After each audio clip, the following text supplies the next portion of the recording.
रीना टुनटुन की बहू है। रीना सुबह 4 बजे उठकर किचन में खाना बना रही होती है।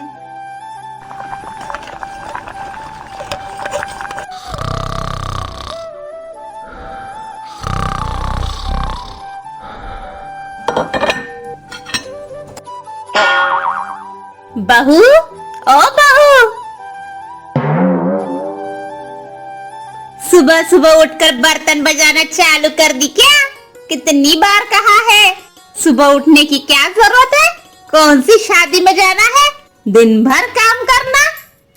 पता नहीं इनको क्या प्रॉब्लम है मेरे सुबह उठने से, जब मुझे कोई प्रॉब्लम नहीं है सुबह उठकर काम करने से। इनको तो दिन भर बस टीवी देखना रहता है। मुझे घर के काम करके दिन में अपना बिजनेस भी चलाना पड़ता है।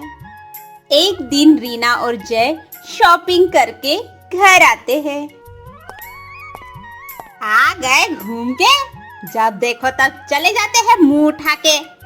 शॉपिंग के बहाने मुझे पता नहीं क्या अपने माँ के घर जाती है। आपकी माँ को क्या प्रॉब्लम है मेरे माँ के घर जाने से? और वैसे भी हम शॉपिंग करने गए थे ना, मेरी माँ के घर तो नहीं गए थे। फिर ये क्यों मुझे हमेशा हमेशा ताने ही मारती रहती है? जय कुछ नहीं कहता और वहां से चला जाता है।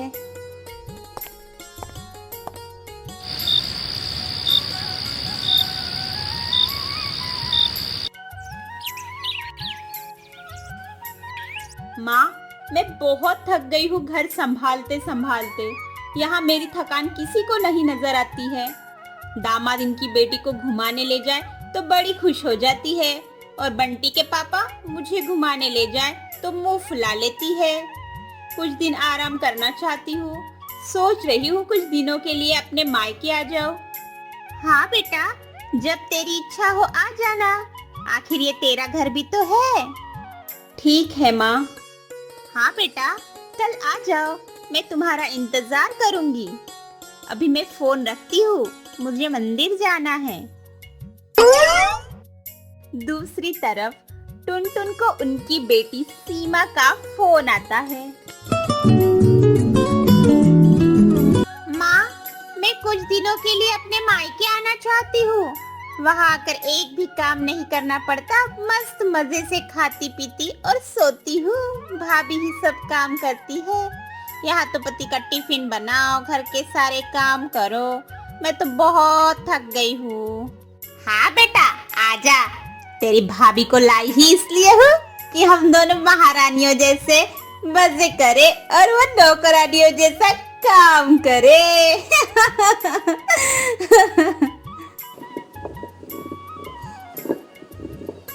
अरे रीना, सुनो, कल तुम्हारी ननद आ रही है।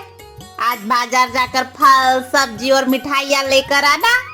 बेचारी मेरी बेटी ससुराल में नौकरों की तरह काम करती है और उस पर कोई ध्यान ही नहीं देता। यहाँ आएगी, कुछ दिन रहेगी तो उसका मन और तबीयत अच्छी रहेगी। सास के मुंह से ऐसे बातें सुनकर रीना का चेहरा उतर गया। काश आपको मेरी थकावट भी नजर आती माँ। मैं भी दिन रात झाड़ू पोछा, बर्तन, खाना बनाना, मार्केट जाना, बिजनेस करना और हर वह काम करती हूँ जिससे हमारे परिवार को कोई दिक्कत ना हो। बेटी की तकलीफें दिखती है आपको। आपकी बेटी एग्जाम के बहाने जब मन हो तब यहाँ आ जाती है, लेकिन मैं अपनी माँ के घर जाऊँ तो बड़ी प्रॉब्लम होती है आपको। मैं भी इंसान हूँ, मेरा भी मन है, मुझे भी लगता है अपने माँ के पास जाकर थोड़ा आराम करूँ, सुख दुख की 2-4 बातें करूँ, अपना मन हल्का करूँ। भगवान अब आप ही कुछ करो ताकि मेरी सास की कुछ आंखें खुले और उसे मेरी थकावट भी नजर आए। शाम तक जैसे भगवान ने रीना की बात सुन ली। माँ, मैं नहीं आ रही हूँ। क्यों बेटी? मेरी सास ने जाने से मना कर दिया है माँ। ऐसे कैसे मना कर दिया? पहले तो कभी वह तुम्हें यहाँ आने से नहीं रोकती थी। इस बार भला क्या हो गया? लाओ, मेरी बात करा उनसे। सासू माँ, मम्मी आपसे बात करना चाहती है। ला दे। हाँ, नमस्कार समधन जी। नमस्कार, आपसे कुछ कहना था। कहिए। दरअसल सीमा कल त्योहार है, इसलिए अपने मायके आना चाहती है। अगर आप उसे भेज दे तो अच्छा रहेगा। देखिए समधन जी, आपकी बेटी मायके जाकर रहे, इस बात के लिए हमने उसे कभी नहीं रोका और इस बात से हमें कोई प्रॉब्लम भी नहीं। बहू को जितना प्यार और आजादी दो, वो खुद भी खुश रहती है और अपने परिवार वालों को भी खुश रखती है। कुछ दिनों पहले मैं अपने रिश्तेदार की शादी में गई थी। हाँ, वहाँ आपकी बहू रीना की माताजी से मिलने का मौका मिला। उनसे गपशप करने के दौरान उनकी बातों से पता चला कि रीना मायके जाती है और तुरंत ही वापस आ जाती है। मुझे लगता है आपको पहले रीना को उसके मायके भेज देना चाहिए और वह जब मायके होकर वापस आ जाए तो मैं सीमा को आपके पास भेज दूंगी। पर समधन जी, एक बहुत जरूरी बात जो मुझे लगता है आपको समझ लेनी चाहिए कि आपको अपनी बहू को भी बेटी की तरह या बेटी से भी ज्यादा प्यार देना चाहिए, क्योंकि वो सब कुछ छोड़कर आपके घर बहू बनकर आई है। उसे भी मायके जाने की इच्छा होती होगी। हो सकता है सीमा के वहां आने से उसकी आव भगत करने के लिए आप उसे उसके मायके नहीं भेजती होंगी, या फिर वह आपसे कुछ कहने से अभी डरती हो। अगर आप उसे घर में ही कैद करके रखेगी तो एक दिन ऐसा आएगा जब वह आपके खिलाफ बोलने लगेगी, फिर वह आपकी सुनेगी भी नहीं और जब चाहे तब मायके जाएगी। ऐसे परिस्थिति आए, इससे अच्छा है कि आप कुछ बदलाव अमल में ले आए, जिससे आपका रिश्ता और रिश्ते की मिठास खराब ना हो। आपके हर शब्द में सच्चाई लग रही है समधन जी।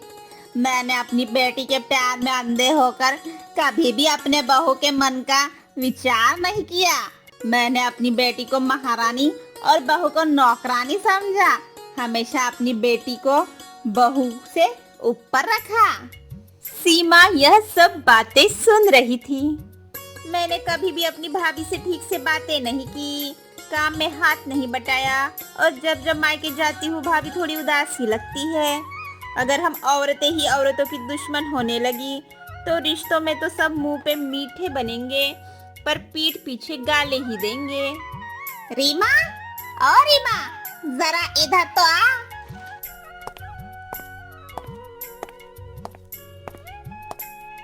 हाँ माँ जी। सीमा अभी नहीं आ रही है तो तुम अपने मायके जाकर आ जाओ। यह सुनते ही रीना का चेहरा खिल गया, क्योंकि यह पहली बार था जब उसकी सास ने सामने से उसे अपने मायके जाने के लिए कहा था। अगले दिन रीना अपने मायके गई और इस बार पूरे हफ्ते भर रहकर घर आई। अपने रिश्तेदारों से भी मिलकर आई और जब वह लौटकर आई तो उसका चेहरा खिला खिला था और उसकी आंखें चमक रही थी। रीना के आने के बाद सीमा भी अपने मायके आई और इस बार वो खुद सामने से अपनी भाभी से खुशी खुशी मिली और कामों में भी हाथ बटाया। माँ, कहीं ना कहीं हम भाभी के साथ गलत व्यवहार कर रहे थे। अगर हम भी ऐसा व्यवहार करेंगे किसी और के बेटी के साथ तो कल हमारे साथ या हमारे बेटी के साथ भी ऐसा हो सकता है। हमें ऐसे बातों को बढ़ावा नहीं देना चाहिए। औरत चाहे मायके रहे या ससुराल, रानी की तरह ही रहे। जब वो खुश रहेगी तो ही पूरे परिवार को खुश रखेगी ना। सही कह रही हो सीमा तुम। दूसरी तरफ रीना अपने ससुराल वालों के बदले रवैये से बहुत खुश थी। अब वह खुशी खुशी सबका ध्यान रखती है और हर काम प्यार से करती है। वह ध्यान रखती है कि कोई भी ऐसी बात या काम ना करे जिससे घर में तनाव का माहौल पैदा हो। अब टुनटुन अपनी बहू को खुद ही समय समय पर मायके भेज दिया करती। उसके मायके वालों की बुराई नहीं करती, उसको एहसास दिलाती कि यह घर उसका है और वह इस घर की रानी है। इन छोटे छोटे बदलाव ने सास बहू और भाभी ननद के बीच की कड़वाहट को दूर कर दिया और रिश्तों को और भी ज्यादा मीठा और मजबूत कर दिया।